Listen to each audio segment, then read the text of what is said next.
Imagine this. It's December 17th, 1903. The place is a freezing, windy beach in Kitty Hawk, North Carolina.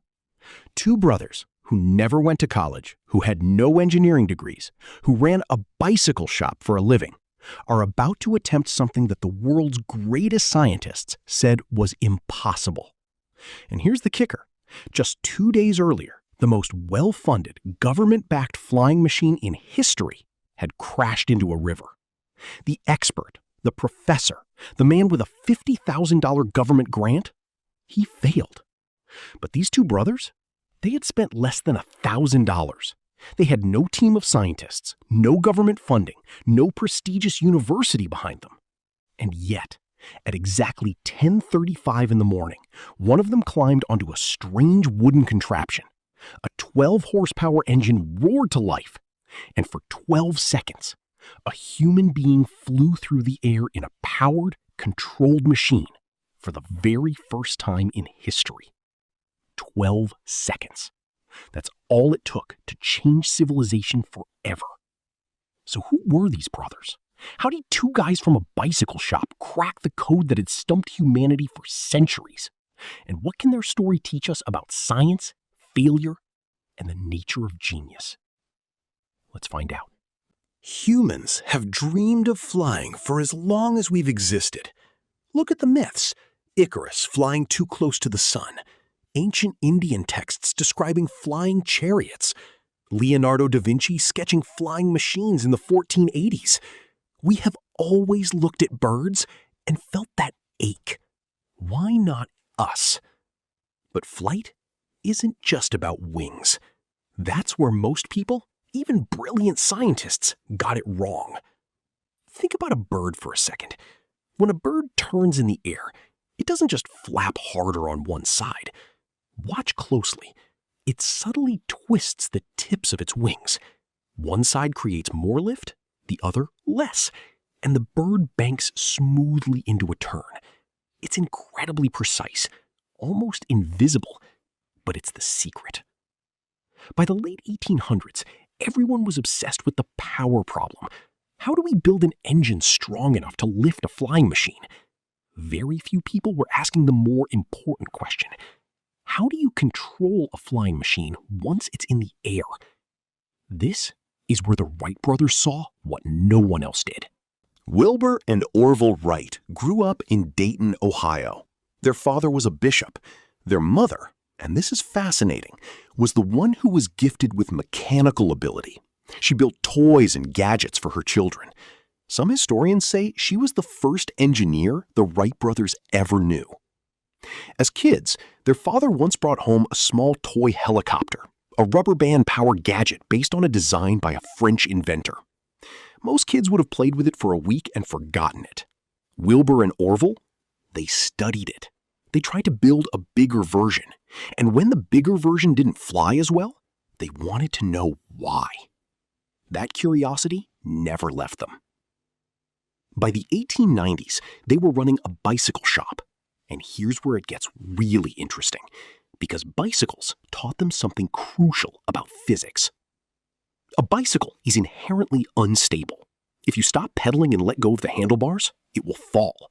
But a skilled rider doesn't fall. Why? Because they're constantly making tiny adjustments, shifting weight, turning the wheel slightly, to keep the whole system balanced. The rider and the machine work together. Wilbur realized that a flying machine would be the same. It wouldn't be stable on its own. A pilot would need to actively control it, just like riding a bicycle.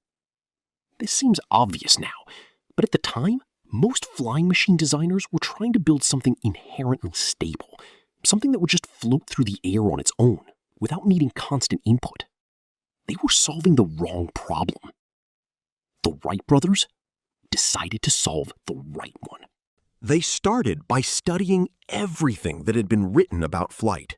They read the research of Otto Lilienthal, a German engineer who had made over 2,000 glider flights before dying in a crash in 1896.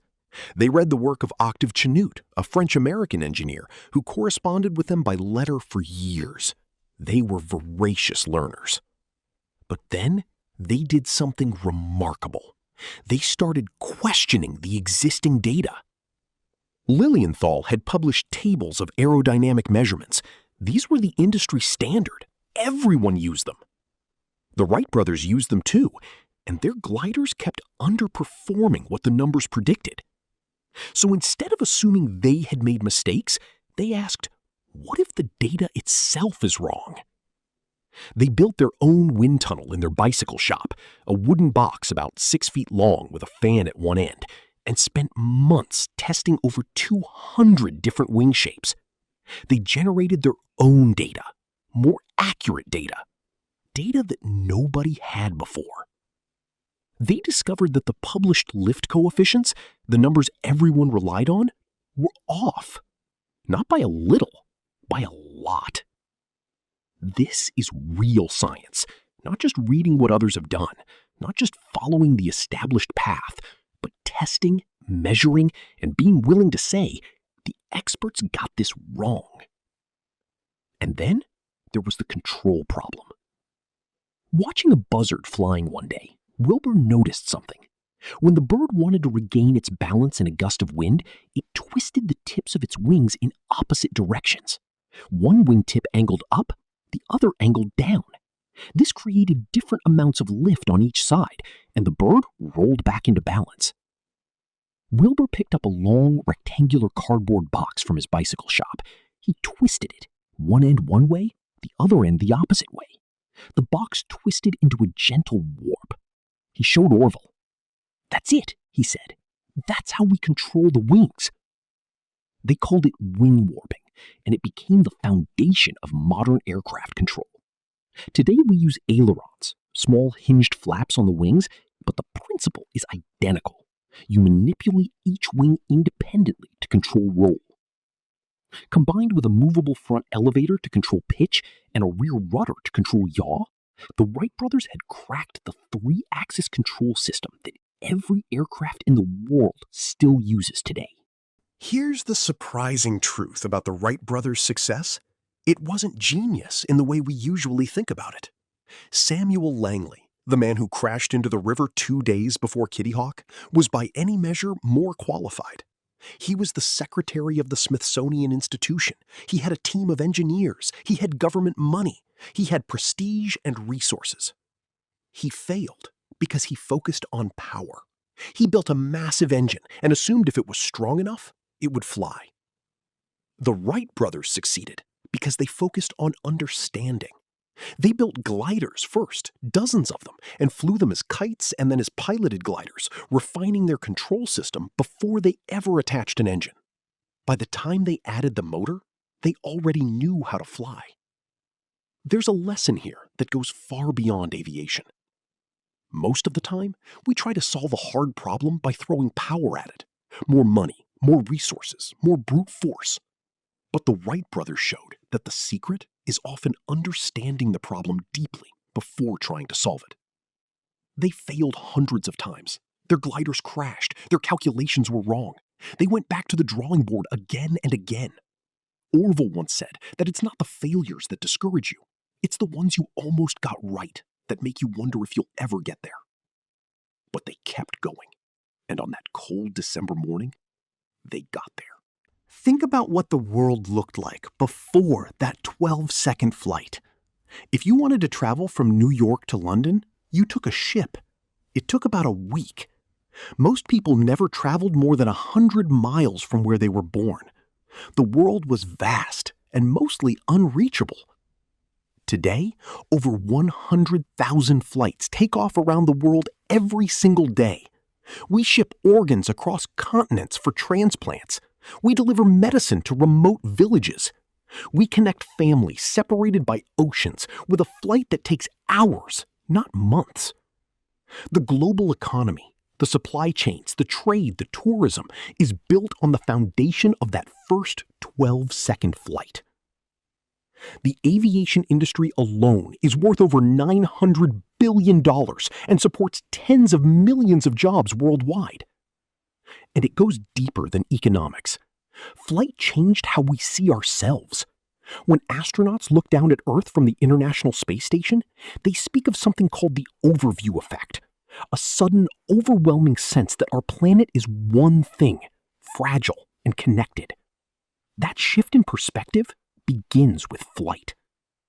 All of this, all of it, traces back to two brothers in a bicycle shop who decided to ask better questions. On the morning of December 17th, 1903, Orville Wright flew 120 feet in 12 seconds. That afternoon, Wilbur flew 852 feet in 59 seconds. That same day, they sent a telegram to their father back in Dayton, Ohio. It read, "Success. 4 flights Thursday morning. Inform press." Their father, Milton Wright, reportedly showed the telegram to his neighbors, and none of them understood the significance of what had just happened. The world didn't immediately know it had changed. It rarely does. Within 10 years, airplanes were being used in warfare. Within 50 years, a jet could cross the Atlantic in hours. Within 66 years of that first flight, a human being stood on the moon. When Neil Armstrong landed on the moon in 1969, he carried with him a small piece of fabric from the wing of the Wright brothers' first airplane and a small sliver of wood from the propeller, a tribute, a connection between that 12-second hop over a windy beach and a landing on another world. The Wright brothers didn't just invent a machine, they proved something far more important, that with the right questions, careful observation, the willingness to fail, and the stubbornness to keep going, ordinary people can do extraordinary things. So the next time you look up and see a plane crossing the sky, remember two brothers, a bicycle shop, a cardboard box, and a windy beach in December. And remember that the most world-changing ideas often don't come from the most powerful people.